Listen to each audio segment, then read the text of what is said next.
Salut mes chers élèves, dans notre cours d'analyse d'aujourd'hui, nous allons continuer avec la fonction logarithme de base A. Mais aujourd'hui, nous allons résoudre de préférence des équations, ok? Donc nous n'allons pas, comme dans le premier cours, le dernier cours. Comme dans le dernier cours, nous n'allons pas démontrer des propriétés, mais nous allons résoudre des exercices. Nous allons résoudre plus précisément des équations concernant la fonction logarithme de base A. Voici l'exercice. Exo, résoudre dans R. A, log x plus log 11 moins x est égal à log 2x carré. B, log 2 log x est égal à 0. C, log 2 log x est égal à 1. D, log x à base 3 est égal à 1 demi plus log 4x plus 15 à base 9. Ok? Ce sont ces quatre équations-là que nous allons résoudre dans notre cours d'aujourd'hui. Ok, voici la première équation. Log x plus log 11 moins x est égal à log 2x carré. Log x plus log 11 moins x est égal à log 2x carré. Ok, donc ça c'est une équation. Ok, maintenant, pour résoudre cette équation, on pourrait même commencer par transformer, puisque la lettre L ici c'est minuscule, ça. Et la base ne s'écrit pas, donc ça concerne directement le logarithme décimal. Eh bien, on pourrait transformer log x par ln x sur ln 10. Log 11 moins x par ln 11 moins x sur ln 10. Log 2x carré par ln 2x carré sur ln 10. Mais on pourrait laisser ça sur la forme log. Ok, maintenant, on peut directement appliquer les mêmes propriétés de la fonction ln pour cette équation. Même que log x ne donne pas la même valeur que ln x. Ln x et log x donnent deux résultats différents. Mais ça, log x et ln x possèdent les mêmes propriétés. Et bien, c'est pourquoi on peut résoudre ça directement. Ok, maintenant, si c'était ln, la première chose qu'on devrait faire, c'est étudier les contraintes. Eh bien, on fait de même, on commence par étudier les contraintes. Log x existe si x est supérieur à 0. Log 11 moins x existe si 11 moins x est supérieur à 0. Log 2x carré existe si 2x carré est supérieur à 0. Maintenant, nous avons ces trois équations-là que nous allons prendre le soin de trouver la solution simultanée. On commence par étudier le signe de chaque expression. Le signe de x, de 11 moins x et de 2x carré. X s'annule pour 0, 11 moins x pour 11, 2x carré pour 0. On met 0 et 11 dans un tableau. X s'annule pour 0, signe de A+, signe contraire de A-. 11 moins x s'annule pour 11, signe de A-, signe contraire de A+. 2x carré, qui est un carré parfait, s'annule pour 0. Et on met le signe de A qui est plus sur toute la ligne. Eh bien, ce qui nous intéresse, c'est l'endroit où les trois expressions sont strictement positives en même temps. C'est entre 0 et 11. Eh bien, le domaine de validité, c'est 0 et 11, sauf 0 et 11. Sauf 0 et 11. C'est 0 et le domaine de validité, c'est 0, 11, sauf 0 et 11. Donc, 0 n'est pas solution de l'équation, non plus 11. Ok, donc on ne peut pas trouver ni 0 ni 11 comme solution de l'équation. Maintenant, nous allons résoudre l'équation. On a log x plus log 11 moins x égale à log 2x carré. Maintenant, suivant la propriété que nous avons apprise, donc nous avons vu que log BC à base A donne log B à base A plus log C à base A. Ici, la base A c'est 10. Eh bien, on peut dire réciproquement, log B à base A plus log C à base A, c'est log BC à base A. Eh bien, on peut prendre log BC à base 10. B c'est x, C c'est 11 moins x. Donc, ça donne log x par 11 moins x à base 10. Ça donne log 11x moins x carré est égal à log 2x carré. Maintenant, puisque ça, la fonction logarithme, ok, possède les mêmes propriétés que la fonction ln, et bien comme la fonction ln, par injection, on déduit que 11x moins x carré est égal à 2x carré. Et bien, par injection, on écrit 11x moins x carré est égal à 2x carré. Maintenant, si on transpose, on va avoir 3x carré moins 11x égale à 0. On met x en évidence, ça donne 3x facteur de 3x moins 11 égale à 0. Donc, on a x égale à 0. C'est à rejeter pour x égale à 0 parce qu'on a prévu que la solution doit être entre 0 et 11, sauf 0 et 11. Donc, 0 n'est pas solution, on la rejette. Maintenant, 3x moins 11 est égal à 0. 3x moins 11 est égal à 0 donne 3x égale à 11 ou encore x égale à 11 tiers. 11 tiers est plus petit que 11 et 11 tiers est supérieur à 0. Donc c'est sûr que 11 tiers va être entre 0 et 11. Donc la solution 11 tiers est acceptable. Donc la solution c'est 11 tiers. Maintenant, pour la deuxième équation, c'est log de log x est égal à 0. Log de log x est égal à 0. Eh bien, on commence par étudier les contraintes. Contrainte, log x existe. Ici, la lettre L est minuscule. OK? Et on écrit par la base, il s'agit de la fonction logarithme décimale. Log de log x existe, c'est si x est supérieur à 0. Log de log x existe, c'est si log x est supérieur à 0. Log de log x existe, c'est si log de log x est supérieur à 0. Eh bien, nous allons résoudre ces trois inéquations simultanément. On a déjà x supérieur à 0. Maintenant, nous allons résoudre log x supérieur à 0. Donc, normalement, puisque l'inéquation est avec la fonction logarithme décimale, eh bien, nous allons transformer 0 en logarithme décimal quelque chose. Eh bien, nous avons appris, quel que soit x appartient à R, log 10 exposant x donne x. Eh bien, on peut remplacer 0 par log 10 exposant 0. Puisque 10 exposant 0 donne 1, eh bien, ça donne log 1. Log x est supérieur à log 1. Eh bien, suivant la fonction, puisque la fonction logarithme décimale possède les mêmes propriétés que la fonction ln, eh bien, on déduit que, suivant sa croissance sur la fonction et sur R star plus, eh bien, x doit être supérieur à 1. Puisque la fonction logarithme décimale est strictement croissante sur R star plus, donc log x est supérieur à log 1, c'est dire que x est supérieur à 1. On fait de même dans cette partie. Maintenant, c'est log de log x est supérieur à 0. Log de log x supérieur à 0, c'est log de log x est supérieur à log 1. On a déjà vu ce cas, c'est log 10 exposant 0 qui donne 0, qui est log 1. Maintenant, par croissance, on peut dire log x est supérieur à 1. Et maintenant, log x est supérieur à 1, il faut trouver quelque chose suivant la fonction logarithme décimale qui donne 1. C'est suivant la fonction logarithme décimale, quel que soit x appartient à R, log 10 exposant x donne x. Et bien, puisque c'est 1, ça doit donner log 10 exposant 1. L'exposant 1 ne s'écrit pas en mathématiques. Donc, log x est supérieur à log 10. Et bien, par croissance, x est supérieur à 10. Eh bien, x supérieur à 0, x supérieur à 1 et x supérieur à 10, eh bien, la solution commune, c'est x est supérieur à 10, qui nous donne cet intervalle, c'est 10 à plus l'infini. Eh bien, c'est le domaine de validité. Maintenant, nous allons résoudre l'équation. Pour résoudre l'équation, on va faire presque la même chose que tout à l'heure. On remplace 0 par log 10 exposant 0 qui donne log 1. Maintenant, log de log x est égal à 1. Maintenant, log de log x donne log 10, parce que 1 peut être remplacé par log 10. Donc, log x est égal à 10.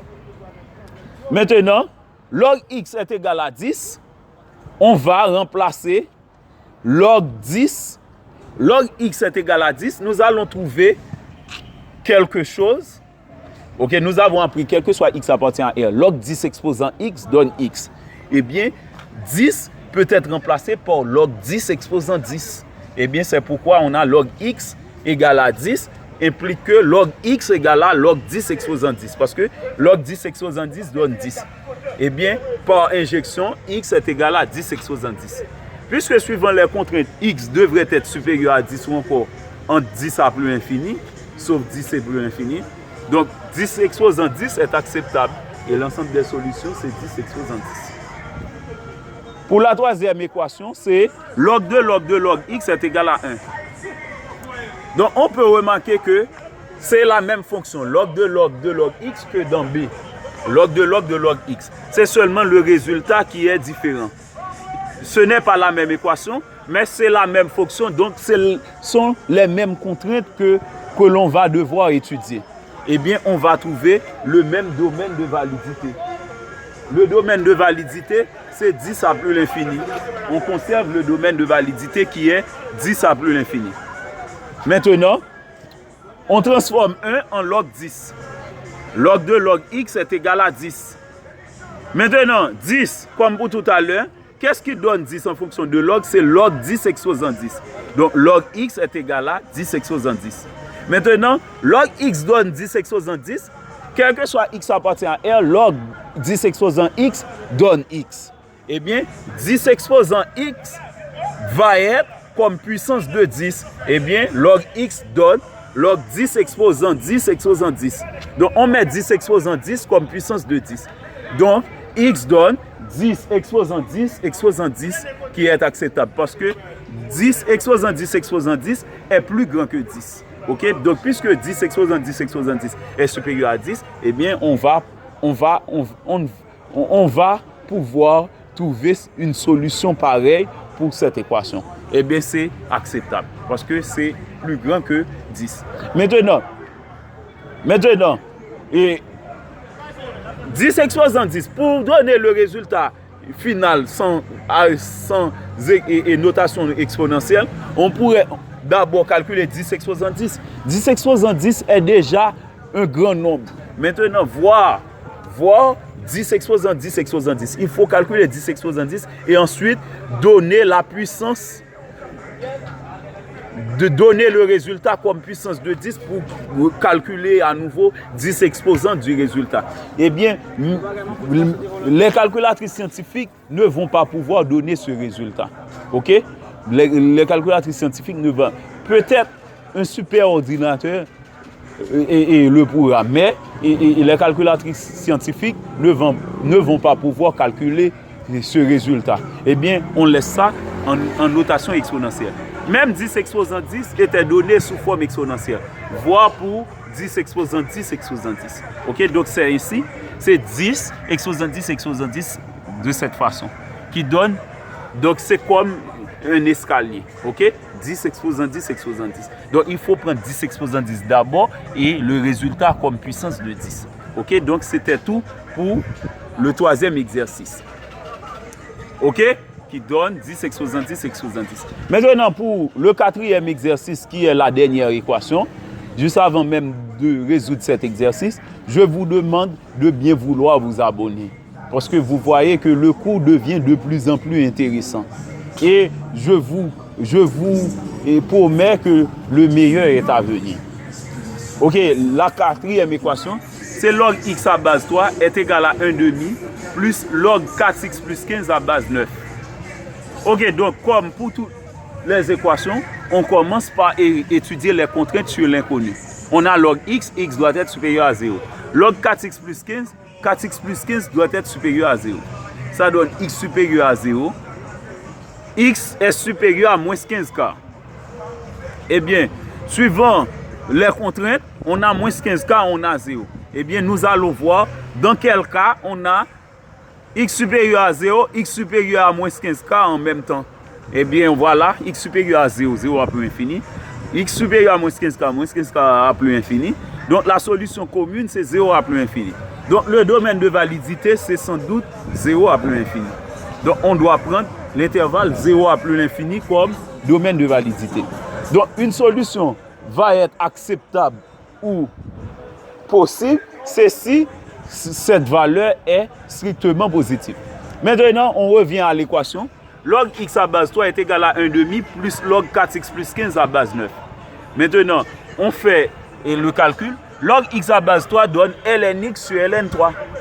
Ok, parce que nous avons appris log x à base A, c'est ln x sur ln A. Ça donne ln x sur ln 3 est égal à 1,5 plus log 4x plus 15 à base 9. Log 4x plus 15 à base 9, suivant la même propriété, ln x sur ln A, log x à base A, ln x sur ln A, eh bien ça donne ln 4x plus 15 sur ln 9. Maintenant, on a ln 3 d'une part, ln 9 d'une part. Puisqu'il y a une relation entre 3 et 9, 9 donne 3 au carré, eh bien je transforme ln 9 en ln 3 au carré. ln 3 au carré qui nous donne 2 ln 3 suivant la propriété, ln a exposant m donne m ln a. Et bien ça donne 2 ln 3. Maintenant on fait le dénot commun, c'est 2 ln 3 qui nous donne 2 ln 3 divisé par 2 qui donne ln 3 par 1 qui donne ln 3. Et maintenant 2 ln 3, 2 ln 3, donc on conserve le numérique qui donne ln 4x plus 15. Maintenant on simplifie par ln 3. Et bien ça nous donne ln x est égal à ln 3 plus ln 4x plus 15 sur 2. Suivant la propriété, ln a plus ln b est égal à ln a par b. Et bien on a ln 3 par 4x plus 15. On fait le produit des extrêmes est égal à celui des moyens. On trouve 2 lnx est égal à ln 12x plus 45. Donc c'est 3 par 4x qui donne 12x par 15, 3 par 15 qui donne 45. Maintenant, on fait la propriété mlna, c'est ln ax aux en m, ça donne lnx carré est égal à ln 12x plus 45. Maintenant, on a ln a égal à ln b par injection, x carré donne 12x plus 45. A est égal à b. Maintenant, on transpose, x carré moins 12x moins 45 est égal à 0. On trouve directement une équation du second degré. Maintenant, pour la résolution de cette équation, puisque b est pair, on peut calculer delta prime égale à b prime carré moins ac avec b prime la moitié de b qui donne moins 6. Ok? Puisque b donne moins 12. La moitié de moins 12 c'est moins 6. A donne 1 et c donne moins 45. Donc delta prime donne moins 6 au carré moins b moins a par moins 45. Ça donne 36 plus 45 qui donne 81. Puisque delta prime donne 81 et racine carrée de delta prime donne 9. Eh bien, delta prime donne 81, donc delta prime est strictement positif. Donc, on va avoir deux racines réelles distinctes. La première racine, c'est moins b prime plus racine carrée de delta prime sur a, qui donne 6 plus 9 sur 1, qui donne 15. Moins b prime moins racine carrée de delta prime sur a, c'est 6 moins 9 sur 1, qui donne moins 3. On a deux racines, 15 et moins 3. Eh bien, suivant les contraintes, la valeur doit être entre 0 et plus infini, sauf 0 et plus infini. Et bien par conséquent, la valeur, donc une valeur qui doit être entre 0 et plus infini doit être strictement positive. Et bien 15 est strictement positif, c'est acceptable, mais moins 3 n'est pas strictement positif, donc moins 3 est à rejeter. Donc la solution finale, c'est 15, ok? Donc, j'attends vos commentaires, ok? Vos questions ou vos suggestions. Merci et bonne journée.